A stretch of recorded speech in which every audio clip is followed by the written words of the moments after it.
Hello and welcome to World Insight on CCTV News. I'm Wang Mengmang in Beijing. Coming up on today's program. Devastating earthquakes. Ecuador's death toll climbs to 413 following two quakes in Japan that have killed at least 44. So, should we be worried? And marathon fever. More and more people are running races in China. What's behind the trend? Well, in the past week, the news of devastating earthquakes in Japan and Ecuador have occupied global headlines. As of now, the death toll in Ecuador has risen to 413 and 44 for Japan. Rescuers are now continuing the search for missing people. And earlier this month, several earthquakes struck southwest and southeast Asia in areas straddling the Ring of Fire, the zone most commonly hit by quakes. And before we go to our panel, let's take a look at the regions impacted most. Frequent quakes have shaken the world. The past months have witnessed some unusually active seismic activities across the globe, as a string of quakes have jolted Afghanistan, Myanmar, Philippines, Japan, and Ecuador. Dozens of people have been killed and injured. 3 days after a magnitude 7.8 earthquake struck coastal Ecuador, the death toll has risen to more than 400, and more than 2,500 people were injured. Over 300 aftershocks have rattled the stricken region, some measuring as high as magnitude 6.1. There are a lot of people who died just right here, our neighbors. It's very sad. Entire homes collapsed with the people inside. On top of everything, we are very sad. Many survivors are believed to still be trapped inside collapsed buildings. Thousands of police and firefighters are searching in the affected areas. Meanwhile, rescues are underway in Japan as well, despite the golden 72 hours having passed. More than 40 have been confirmed dead, with over 3,000 injured. Since last Thursday, more than 500 aftershocks have hit Kyushu. The aftershocks are continuing, so I can't even begin to think of what's ahead. Facing multiple global earthquake disasters, many cannot help but wonder, are these normal seismic activities, or is our planet going into another seismic active period that will trigger one major tremor after another?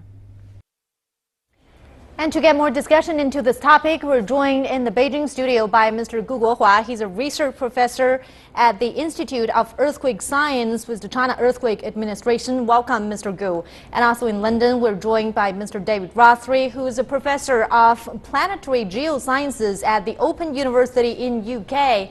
Welcome, Professor, to World Insight. Now let's begin with you, Mr. Gu. We are seeing increasing seismic activities across the world. Two deadly earthquakes struck Japan and Ecuador on the same day. Do you think these two disasters are related, or are they just coincidence? They were not related. The occurrences of these two events were coincident, but they were the results of the global plate motion. Right, but do you think that we are seeing normal fluctuations, or is this an overall increase in seismic activities? I think it's a normal fluctuation because the seismic activity sometimes may be high, but sometimes maybe the activity may be low. What about you, Mr. Rothery? Do you think that these two disasters are related, or are they just coincidence? Well, I agree with what my colleague Mr. Gu has just said. They are consequences of the same series of plate motions, but the earthquake in Japan did not trigger the earthquake in Ecuador, but the distance is 15,000 kilometers away. When a quake occurs on a fault, it may release stress and cause another quake 100 or 200 kilometers along the same fault. This is an entirely different part of the globe. And we expect in an average year about 20 magnitude 7 earthquakes. So this year hasn't been exceptional, and just by random fluctuations you will sometimes get 2 magnitude 7 earthquakes in the same week, as we've just seen. And now looking from a geographical perspective, we see that all of the recent earthquakes have occurred in countries straddling the so-called Ring of Fire. And here's a map to illustrate what we're talking about. Now, this map shows earthquakes that have happened worldwide in the past 24 hours. We can tell that most happened along the boundary of plates. Meanwhile, data show that since 1900, there have been an average of 16 earthquakes above magnitude 7 every year. And in the past 4 decades, 2010 had the most with 24 strong quakes, while 1989 had only 6. So let's get back to our student guest here. So this pattern that we're seeing, what does it tell us about the Earth movement? This pattern of earthquake occurrence tells us that the crustal movement is still quite active. So there will be also some earthquakes in the future.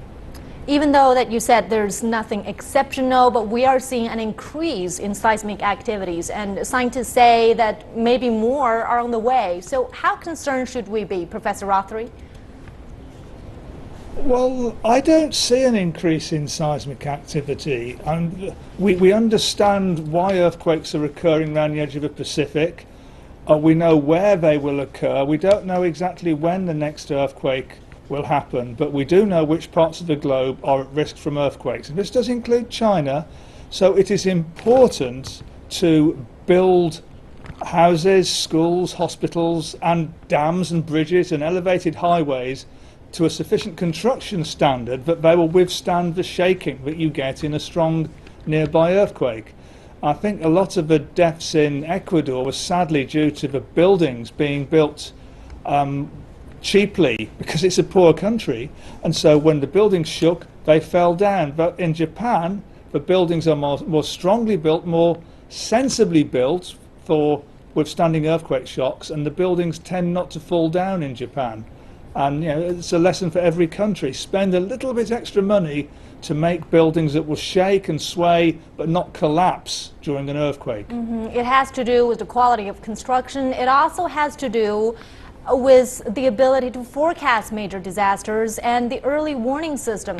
Well, Professor Gu, I'd like to ask you this. It's been 100 years since humans, scientists have been able to measure seismic activities. But why is it so difficult to perfectly forecast the disaster? Because the main difficulty is how to catch the precursors to the earthquakes. But some people say until now we didn't find any precursors to the earthquakes. The one difficulty is that the cycle for monitoring the precursors is quite long. And also you have to build up very carefully a monitoring network to observe these precursors. But for a long time, we didn't have very good observation networks, and also the techniques to monitor the precursors are not good.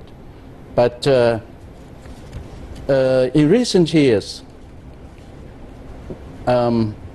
we found some precursors to some earthquakes, but it is still very difficult to use them to forecast the earthquakes. So is the early warning system and the forecast ability the same thing? Help us understand the difference. They are totally different. Okay. The forecast system is to try to predict the earthquake before the occurrence of the earthquake. The early warning system is trying to use the seismic wave to tell people a strong earthquake is coming. Then you can find a place to protect yourself. So they are totally different. And the early warning system can only be useful at some distance from the epicenter. If the distance is too close to the epicenter, it's useless. So the early warning system happens when the earthquake struck at the first place, and the forecast means that you can predict when the earthquake is going to happen and the magnitude of the earthquake may be. Yeah. So let's also turn to Professor Rothery on this. I mean, the string of earthquakes happened recently has prompted fears that a mega earthquake could soon strike. How concerned should we be? We should be no more concerned than we are normally about a mega earthquake. Earthquakes of magnitude 8 occur very infrequently, less than one a year. We should expect another 10 earthquakes of magnitude 7 sometime in the globe this year. They'll be mostly around a ring of fire. Some will be so deep below the surface that although they're magnitude 7, the ground isn't disturbed very much and no damage will be done.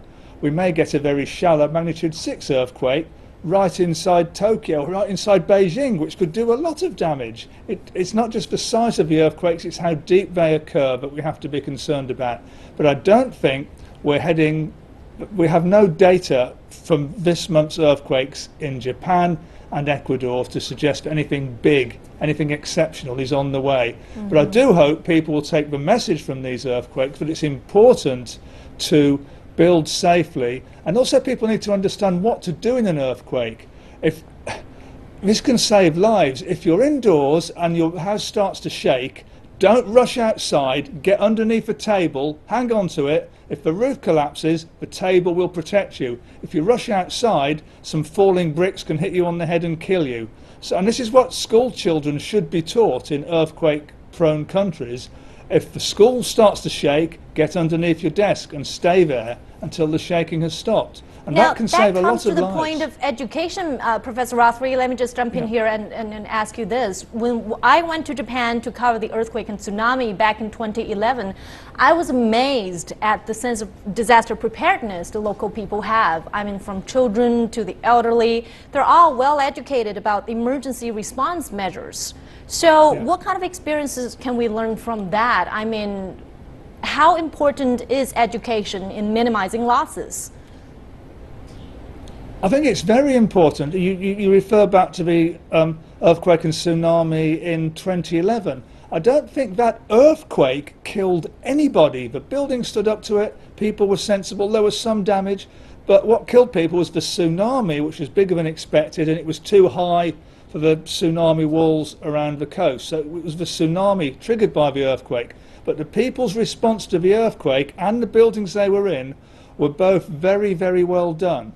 So you can save lives by understanding how to build buildings which are resilient, which don't collapse, and teaching people how to behave in order to protect themselves. And it should be done in more countries than just in Japan. Japan, I think, is leading the world in earthquake preparedness. So, Mr. Gu, I'd like to ask you this. Who is responsible for increasing education in disaster preparedness? Is it the government's responsibility?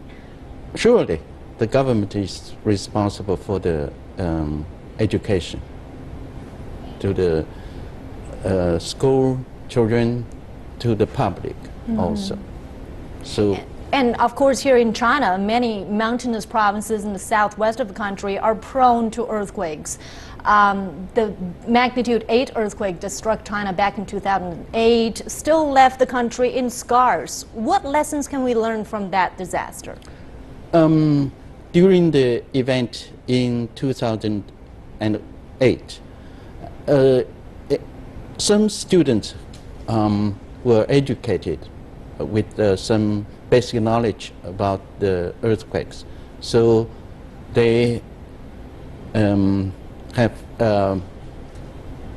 survived from this event. But so, could we do more? Could we have done better? Yes, we should do more to educate the students and also the public. And now there are fears that China could be impacted too. Is there a real risk facing China? I don't think there's a real risk at the present, but with the passing time, the risk still exists. And after major disasters hit, there's always a process of reconstruction. What is the key in choosing, for example, the location of the new houses? What kind of preparation should we make? Professor Rothery? Well, you have to build houses on ground which is stable. If you build near the river or near the sea on artificial ground which has been made up by reclamation, that will shake very violently or liquefy. That's a bad place to build. Large areas of Christchurch in New Zealand were abandoned after the earthquake. They realised it wasn't safe to build there. And so choose where you build. Build on solid rock if you can. Solid rock shakes much less than sand. And also build buildings which follow the basic engineering codes to make something which doesn't fall down. If you have two walls and a roof and the walls sway apart, the roof falls down. You must tie the roof to the walls so it all sways together. It's very basic engineering. It costs 5% extra, but it's worth it because it saves lives. And also, Mr. Gu, what do you think are the precautions we need to take in preventing disasters and preventing earthquakes from, I mean, we cannot prevent earthquakes from happening, but at least we can do something about disaster reduction? I think the most important thing is to build very solid buildings. And also, we must select carefully the building sites. And just as Professor Rothery said, we have to select the various stable ground. But I think, according to the experience of the Wenchuan earthquake, we have to select some sites far away from the area with landslides or some rock slide. And during the Wenchuan earthquake, the landslide buried a lot of people. That's right. Sometimes the secondary disasters caused by the earthquakes are more fatal than the others. Well, thank you so much, gentlemen. We'd like to thank our studio guest, Mr. Gu Guohua, and also Professor David Rothery, joining us from Open University in London. Thank you for your insights on this. Well, stay with us here on World Insight. We've got our final segment coming up. Marathon mania in China. More and more people are running races as sport. We'll find out why. Stay with us on World Insight.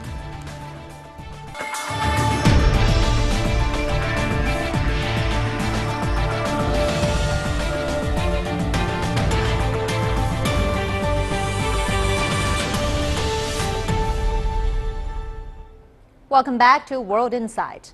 When marathons started back in 1951, they were strictly for professionals only. But when the floodgates opened to amateurs in 1998, it sparked the beginning of what's become a running craze with lasting power. Long-distance running is fairly new to China as a mainstream sport, but it's exploded in popularity in recent years. Leave the smartphones at home, lace up your running shoes, and get in the race. Marathon fever is sweeping across China. Data revealed that 134 marathon-related events were registered with the Chinese Athletic Association in 2015, 83 more than in 2014. The 134 events attracted 1.5 million participants from nearly 90 countries and regions. For many participants, running is about much more than just exercise. It's about living a healthier life and developing a passion that will stay with them for years to come. I've participated in 3 marathon races so far. The reason? Running keeps me healthier and happier. The initial aim was very simple. We worked indoors too much and none of us did much exercise.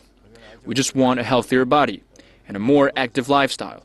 So we began making plans for long-distance running. In the early days of marathons, a race often didn't mean much for sponsors beyond setting the stopwatch. But now, items like jogging shoes account for nearly 80% of all sports shoes sales in China. So the race is no longer just for the runners. Sponsors have their eyes on the prize too.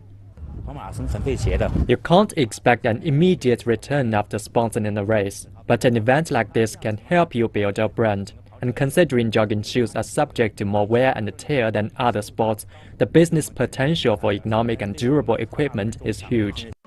Many people like to run, which is why local governments are often willing to arrange marathons. As the sport gains momentum, host cities try to take advantage of organizing marathons to boost fitness while spontaneously promoting their city's image. A Nielsen report shows that 88% of runners say they have a more positive impression of the host city after participating in a race. But as marathons become increasingly popular in China, the risks of participating in such high-performance competitions have become clear. After several runners died during some big races hosted in China, improving comprehensive public services has become a priority. And now to tell us more about China's marathon fever, we're joined in our Beijing studio by Mr. Deng Jun. He's a sports commentator, and also Ms. Song Hong, the media director of Beijing Rapid Sports Industry Company. And also in Athens, Ohio, we have Mr. Norman O'Reilly, professor and chair of the Department of Sports Administration at the College of Business in Ohio University. Welcome to all of you to World Insight. So let's begin with our studio guest in Beijing. I mean, roughly a decade ago, Chinese marathon organizers would struggle to fill in the starting blocks. And now things have changed so much that now you need to be really lucky in order to get in the race. Why are we seeing this sports mania, especially in marathons? Why are there so many runners? Well, I think it's also fair to ask why just a few years ago there were so few runners in China, given such a large population in the world. I think maybe now if you compare, if you have statistics big enough to compare the ratio or proportion of runners of the total population compared with some of the developed countries or cities in the world, the number is still very tiny in China. But I think it reflects some fundamental changes in China's urban lifestyle. People's lives are changing, and Chinese people used to work so hard and sacrificed so much of their life, and now it's time for at least the upper middle class to consider before it's too late to change their lifestyle.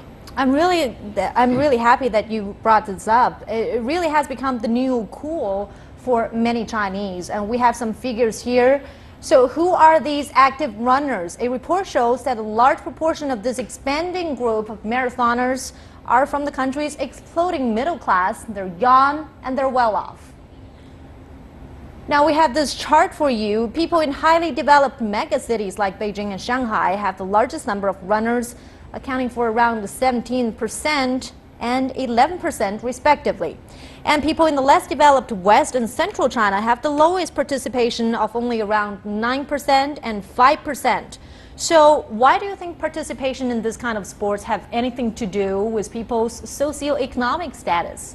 Well, I think really nowadays we can see there are more and more runners, especially those who are young, like those people from 20 to 40. That's the main people who are running in China to play marathon every year. And those people, they receive better education and they have better salaries. They know what they do and they became young and energetic to do new things. They want to try different things. And economic development really play a very important role in their lives because nowadays they are more they have more strong ability and also interested in those events. And I think that's the reason why there are more and more people participating in this events right now. And now let's also turn to Mr. O'Reilly, Professor O'Reilly. How do you see this craze in marathon here in China? It's interesting having seen the view here in North America and in Europe and the growth of the sport. The sport boomed in the 1970s, then kind of tailed off, and now is really experiencing a renaissance, both at the marathon and the half marathon level. Millions of people every year in North America doing half marathons as well, setting that personal challenge that the other panelists mentioned for fitness goals and for people that have some income and some spare time and want to be fit and want to take on a major challenge. The other thing that's really interesting, and I think this will help drive as the China marathon market grows, is people use marathons as destinations. So they're really, really powerful generators of tourism and economic impact for a city. So you take any marathon in North America or Europe, and a large proportion of the participant base are not local residents. And now Financial Times also suggests that it seems that marathon has become the new religion for China's middle class. So are people really in love with this kind of sport, or is this a kind of statement that they want to make? Well, you can call it a kind of fashion, because I realize that some of the most high-key runners in China who started jogging a few years or ahead of many others are some of the celebrities or entrepreneurs who first led their employees and then their friends, and try to create kind of culture among them, community sport. So I think a lot of people follow them. Celebrities getting dressed up for a photo opportunity. Yes, exactly. And I think it's easier for those big bosses, than many other types of sports to practice, because running or jogging doesn't take too much of skill. And also, the running apparels are kind of more professional and a little high-end for them to purchase. They happen to be the first targeted consumers by Nike or Adidas. And then the fashion spread virally very fast. Right. Professor O'Reilly, what would you like to say? If I could add just to... Sure, go ahead. Yeah, I'm a marathon runner actually. I'm a marathoner runner myself. I've actually done 9 of them, and so I have a pretty close feel for what it's like. And as a previous panelist just mentioned, it's really part of your identity when you do it. And I think one of the real attractions for a marathon versus other sports is every finisher is a winner. Whether you do 2 hours and 20 minutes or 4 hours and 50 minutes, you feel like you've accomplished something wonderful. And so regardless of whether you're the first or the 35,000th finisher in a marathon, you feel really good. And as the speaker also mentioned, you really feel those attachment to those brands, whether it's Nike, Adidas, Li Ning, or others, that you feel really an attachment to, because you invest 20 hours of your week preparing, training, stretching, nutrition to run these marathons. And so you want the best equipment, you want the best support, you want to look good, you want to feel good out there. And when you're running for 3 or more hours, you notice if you don't have top gear, if you have things that rub inappropriately, that don't feel match your image and your vibe. So all those things are really hitting, and that's why it's a really powerful place, I agree, for sponsorship and marketing. Certainly, it's a very tough journey. And of course, you mentioned gears. Let's talk about gears.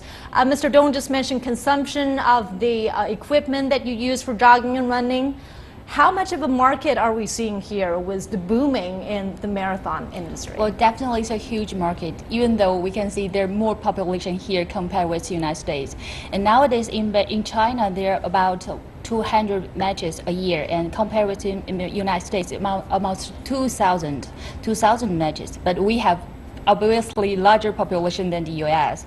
And it's not only the gears, but also the travel, like we are going to different places to run, and if they have better economic status, they can run marathon around China, and some of them even go abroad the world, and that also spend consume, and it's a very good way for them to experience the new world, and they can show they're different from others. They are not only for traveling, they have special purpose to accomplish themselves. That's the reason why the new trend coming through really boost very fast in the last few years. Right, and Mr. Dong, help us understand the composition of this big pie and which industries or which companies are taking the biggest slice of it. Yeah, I think for the time being, or for the next few years, it's still very practical to predict that we talked so much about the promising sports market in China, but most of the income are still now realistically generated for the apparel or shoe makers, and also and equipment makers, and they are still the most dominant and the first beneficiary of this booming market until sometime later, when the market matures enough that people pay more money to training and more culturally related aspects. But for the time being, I understand. I really learned from Nike, Adidas, or some of the local brands that they are really benefited from this booming market in terms of sales of their products. And of course, the opportunities presented by marathon is more than monetary. I mean, a successful hosting of a race could significantly boost a city's image. Definitely. That's the reason why there are more and more marathon games around China. Because it used just like Beijing, Shanghai, the big cities have marathon games. But nowadays, not only those big cities, even some little province you never heard of it before, now are you really interested in hold one, because that's a really very good way to show how their city is. You can see their culture, their views, and their people. And that's the best way, and with the more and more broadcast, with more images, people can see them around China, and even sometimes if they hold a very successful event with some big face, very good broadcasting, they can know it from around the world. That's really a very good way. Now, what does it take for a city to really successfully host a marathon? I mean, are Chinese cities up to international standards when it comes to hosting the games? You can't wait until you are 100% ready to be a top level organizer, and then you start hosting it, because it's such a learning process. The curve you need to ride, but of course you need to take into account all the risks that you will face, because most of the problems, first aid or health problems that we have experienced so far actually reflected, even without the marathon, the city has been short of such resources. It just reflected the actual status or situation the city faces. So by hosting very carefully such an event like marathon running, and the city builds the experience and improves its status. You're right. And Mr. O'Reilly, what do you think are some of the qualifications for a city to successfully host a marathon? There's geographical concern, there's climate concern, and maybe it's also a test to public service abilities. Yeah, it's great. First, let me add was one data point. We've done a lot of research on the economic impact of triathlons and marathons. And the one advantage that they have over other events is when an athlete comes to do an event like that and they travel, they will come 6, 7, 8 days ahead of time to acclimatize, check out the course, get used to the local environment, if there's an altitude change or a temperature change.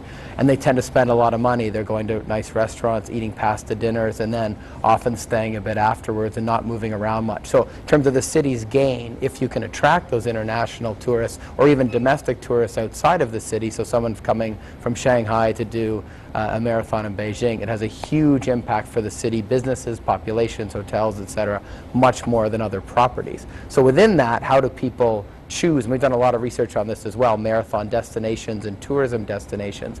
And one of the points is it's got to be an attractive course. We've heard that. It's got to be a course that people feel like they're going to get the support they want, so aid stations, water, volunteers, cheering. You see a lot of marathons that now will integrate with a charity or a hospital, and the hospital will then take on different aid stations along the way, so there's people cheering for them. There'll be bands playing and music, beautiful scenery. People don't like big hills. They like it to be flat in most cases if you want large numbers, and they like to have people around them.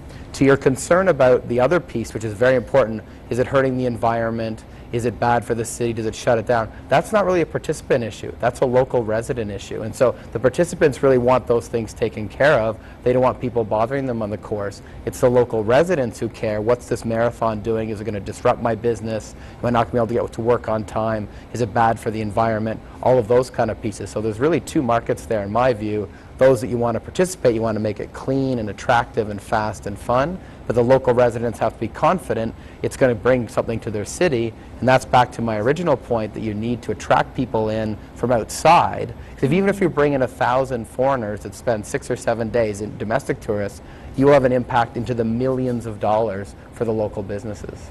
And also, we've seen some successful case scenarios, and there has been some bad case scenarios. For example, in a recent episode, thousands were injured during a marathon in Qingyuan in Guangdong province, southern China last month. 5 people are now in a critical condition. Do you think that the sport is developing too quickly, or are cities fully prepared to grow together with the running population, Mr. Dong? I think Mr. O'Reilly may have more, expertise and experience to answer this question. Definitely, I think it might be moving too fast a little bit, especially for some second or third tier or even smaller cities in China to be so ambitious, without putting all together, the basic conditions and requirements that they have. But I think even if many of the conditions are met, I think while learning the experience and professional expertise from other cities in the world, I think China should also be aware that it has its uniqueness, it has its own challenges. China has much more, larger number of cities that are equally busy as New York or Los Angeles. And the challenges can be greater or can be unprecedented for any other city. They need to develop their own experience. When the whole city are hustling and bustling, with cars running and the traffic are not very properly regulated, and with all the bicycles and pedestrians all taking the traffic at the same time, it will be something very unique challenge to China, for China to consider. And when it comes to the challenges for Beijing to host a marathon game, Beijing has the ability to coordinate the traffic in order to make way for the runners. But it seems that air pollution is one big challenge for people in Beijing, for the runners participating marathon in Beijing. They don't just run once a year, they have to practice on a daily or weekly basis. How much of a challenge does bad air represent? Well, definitely, because marathon you need to play outside, you need to be on the street, on the road. So good air conditions definitely play a very important role in everybody's running. And so that's the reason why some people would like to choose to go to gym to do more running rather than on the street. I think it is really very important we run in a good environment, in good weather. So that's a problem that we cannot solve it just one today or tomorrow. It's a long-term thing. And even with this kind of situation, a lot of runners still participate in running because they know they want to be healthy. They want to lead a modern and healthy lifestyle, and to run is a very good and very easy way for them to do it. Well, Professor O'Reilly is a marathon runner himself. So how concerned would you be if you run under haze or other climate conditions? Yeah, I would agree with the two other panelists and what they said, and that I would just add that that's something that's happened in other parts of the world, but it's probably just a function of marathon, and these races, triathlons, would be the same, being newer to China.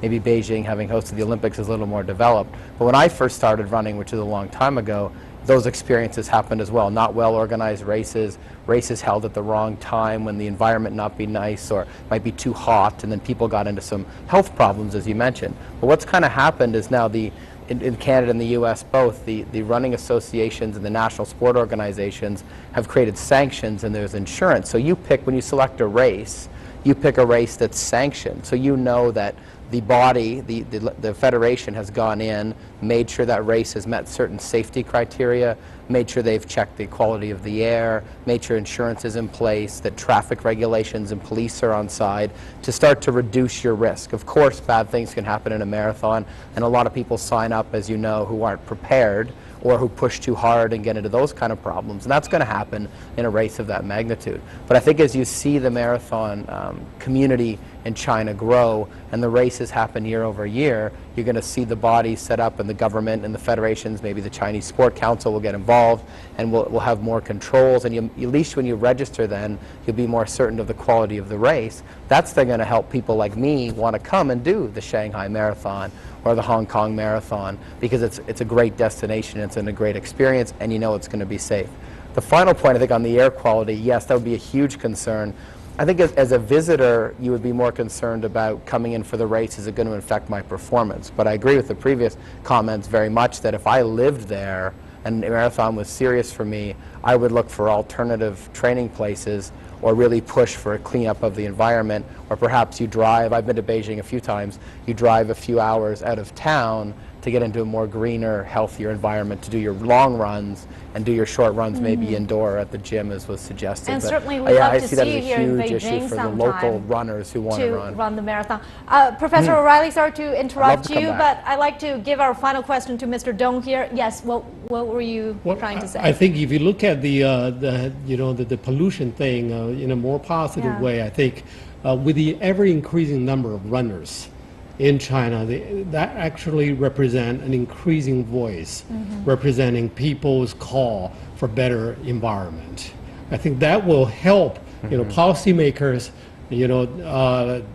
all interest groups in our society to pay more attention to the protection of the environment, and that will do us better, in its own way. At the same time, of course, realistically, I think Chinese organizers, they are improving significantly. They need to change their mindset by taking up the courage to announce a cancellation or a postponement of previously scheduled run because the condition is not right, for the runners. And I think Beijing is already making progress in that regard. And that's certainly going to be a very remarkable progress. Thank you so much. We'd like to thank our panel, Mr. Dong Jun, Mr. Song Hong, and also Professor Norman O'Reilly joining us from Ohio University in the U.S. And now with that, we come to the end of this edition of World Insight on CCTV News.